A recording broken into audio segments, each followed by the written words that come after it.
Hello guys, good morning. જય શ્રી રામ. ઉઠી ગઈ છું અને અત્યારે ટાઈમ થયો છે 10 વાગ્યા છે.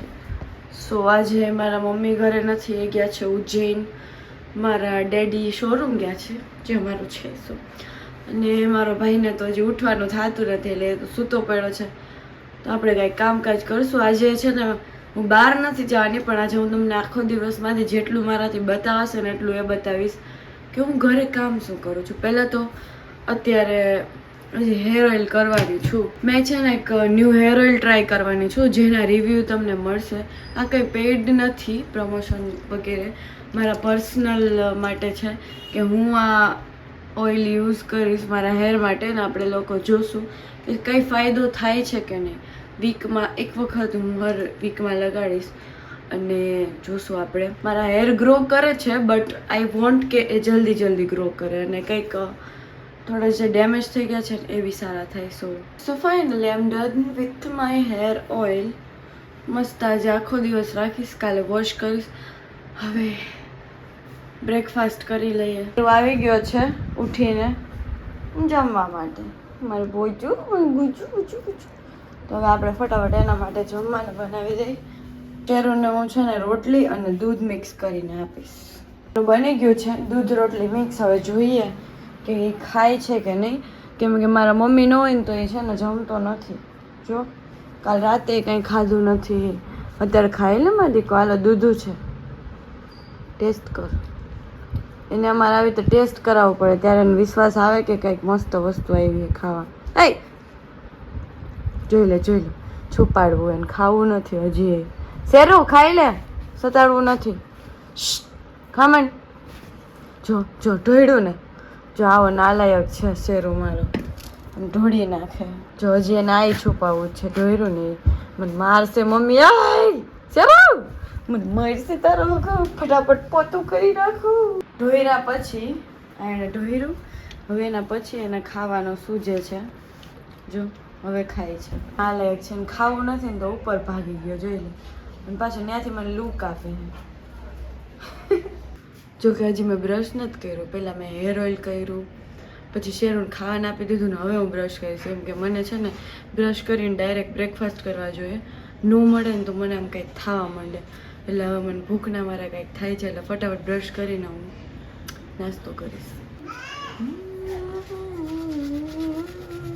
શેરુભાઈએ છે ને જમ્યું નહીં. મમ્મી જો તમારા વગર એને કાંઈ નથી ખાધું કાલ રાતનું, અને સૂઈ ગયો છે. ને જો કાલનો મારો લિપસ્ટિકનો ડાઘ મારા ધોરામાંથી હજી નથી નીકળો.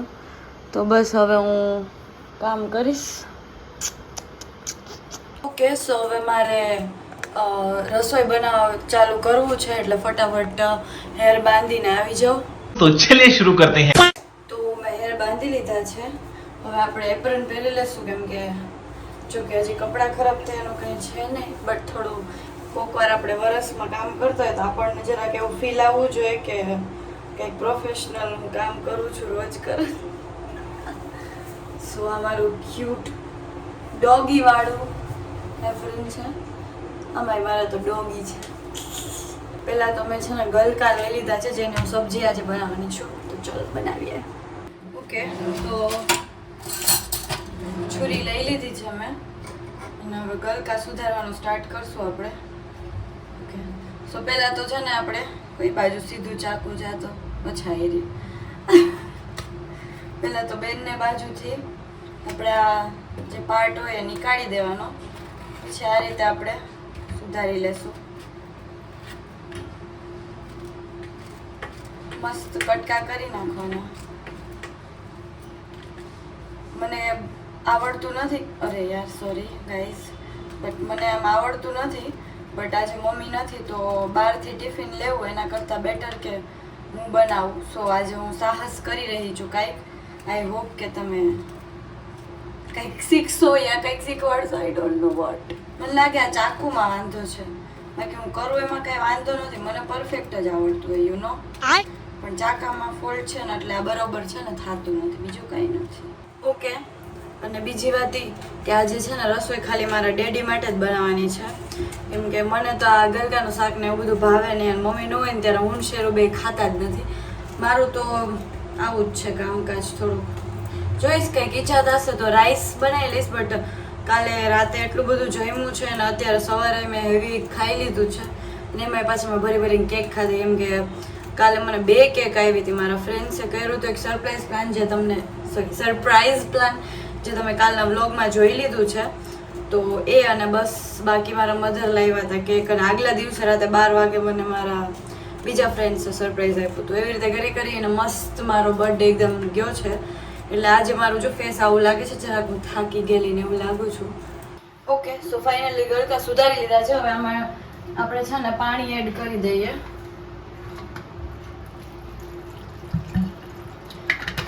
એટલે છે ને બ્લેક નો થઈ જાય. અને આ બોટલ હું જે ચોટીલાથી લાવી હતી ને બહુ મસ્તની છે, એકદમ મસ્ત ઠંડુ ઠંડુ પાણી થાય છે. હવે આપણે છે ને શાક વઘારી લઈએ અને રોટલી બનાવીએ. કઢાઈ રાખી દેશું. ઓઇલ કોઈ બી યુઝ કરતા હોય તો ઓઇલ એડ કરી દેવાનું છે, 2 પાવરા. તો ઓઇલ એડ કરી દીધું છે. હવે આપણે એની અંદર રાઈ. મને છે ને જજમેન્ટ નથી આવતું, લાઈક હું સ્પૂનથી એડ કરું ને કાંઈ બી તો મને એટલું જજમેન્ટ ન આવે. મારે છે ને હાથનો યુઝ કરવો પડે. લાઈક હાથથી રાઈ જીરું મીઠું નાખું ને તો મારાથી પરફેક્ટ ટેસ્ટ આવે. બાકી હું સ્પૂન લઈને એડ કરું ને તો મને ખબર નથી પડતી કે કેટલું એડ કરવાનું. તો હવે આપણે એની અંદર જીરું એડ કરી દઈશું. જોઈ લો તમે મસ્ત રીતે. ગેસને ધીમો કરી દેવાનો સાવ. બહુ ધુમાડા થશે, ઉડશે એટલે હું તો પેલા દોડીને ભાગી જઈશ. ઓકે, તો વાહ મને બીક લાગે. મમ્મી કેમ કરતા હશે રોજ રોજ? મારાથી તો એક દી નથી થતું બધું.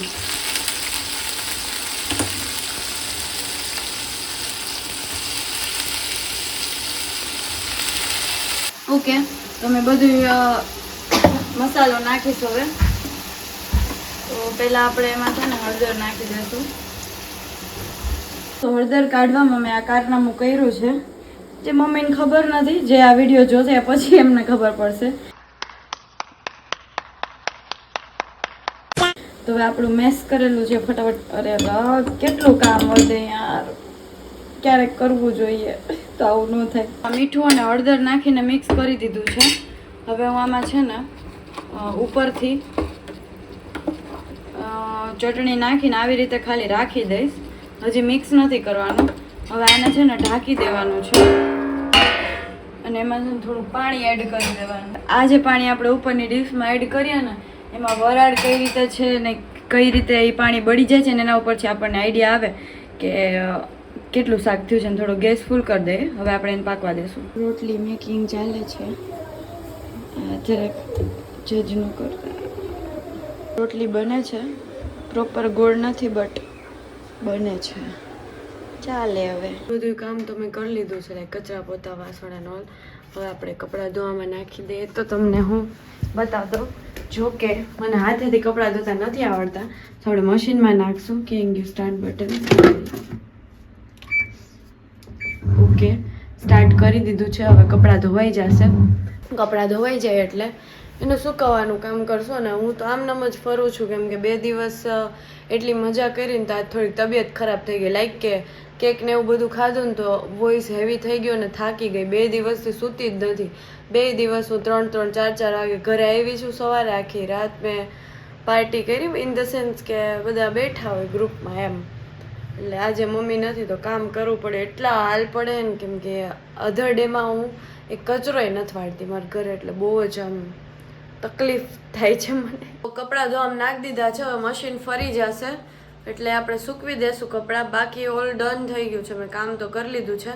હવે મારે જમવાનું બાકી છે અને ટાઈમ તમે જોઈ શકો છો 4 વાગી ગયા છે અને હજી મેં કાંઈ જમ્યું નથી. તો હવે હું મારા માટે કંઈક જમવાનું બનાવવાનું વિચારું છું. તો જો શું બનાવું એમ તમને બતાવીશ. જો કાંઈક ડિફરન્ટ બનાવીશ તો બતાવીશ. બાકી તો ઘરમાં એક વ્યક્તિ એવું છે જેને આખો દિવસ આ જ કામ હોય. એને હજી ખાધું નથી કાલ રાતનું કાંઈ અને આમ સૂતો છે કેમ કે મમ્મી નથી. એટલે હવે રાત સુધી કાંઈ નહીં ખાય બિકોઝ મમ્મી નથી. જ્યાં ઊંધો બેડ પાસે છે ને આમ પડ્યો રહે. શેરો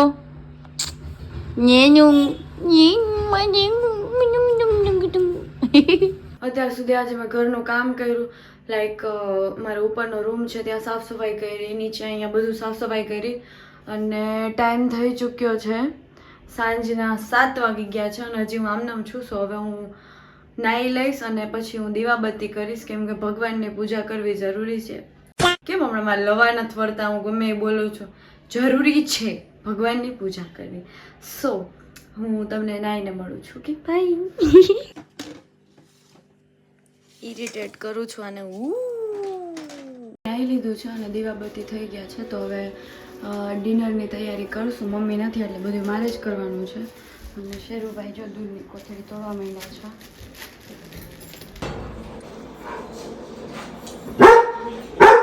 પાછો લોટ બંધાઈ ગયો છે. આલુ પરોઠા કરવાની તૈયારી છે.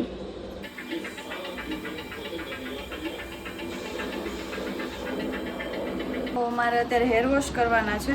મેં જમી લીધું છે અને હવે હું હેર વોશ કરીશ, કેમ કાલ મારે ક્યાંક જવાનું છે, જે હું તમને કાલે જ કહીશ. સો એટલે તમે કાલે મારા બ્લોગમાં જો આવજો અને થોડીક વારમાં તમને મળું. હેર વોશ કરી લીધા હતા અને ડ્રાય પણ કરી લીધા છે. તો હવે હું સૂઈ જઈશ. Good night, sweet dream, take care, જય શ્રી રામ.